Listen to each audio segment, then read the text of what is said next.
लक्ष्मी नारायण सर्वदेवताभ्यो नमः। पंचामृत अगल बगल में कर दीजिए।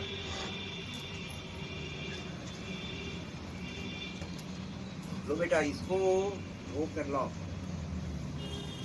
चलो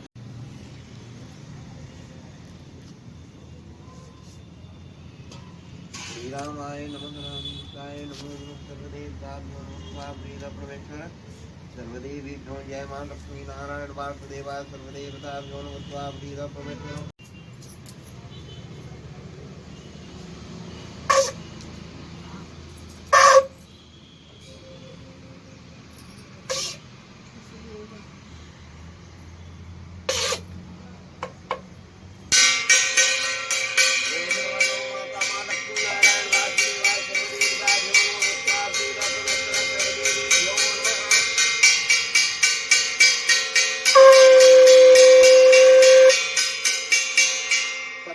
गंगा जमुना च तत्र गोदावरी च तथोपि कथा संगः। जहाँ सत्यनारायण भगवान की कथा होती है वहाँ अनेक गंगा अनेक सागर आकर निवास किया करते हैं। एकदा मुनि पशु पक्षी जीव जंतु जितना भी है 84 करोड़ योनि जो है वो दुख को भोग रहा है।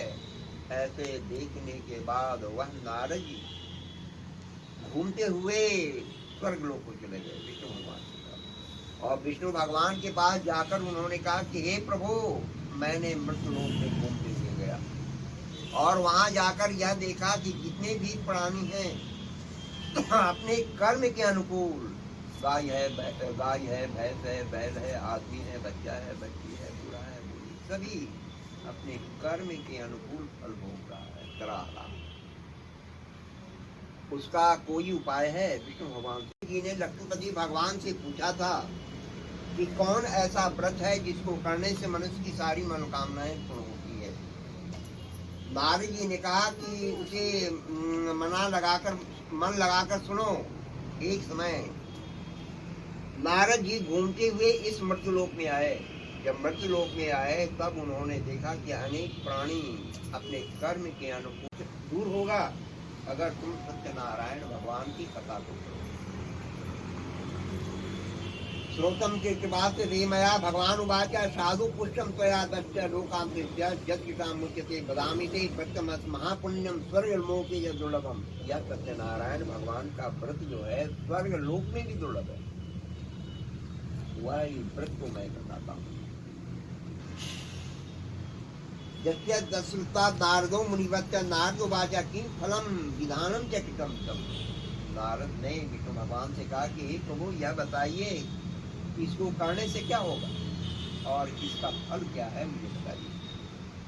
विष्णु भगवान कहे कि देखो अगर तुम बहुत दयालु हो तुमने कृपा करके सभी प्राणियों के कष्ट को दूर करने वाला उपाय बताया।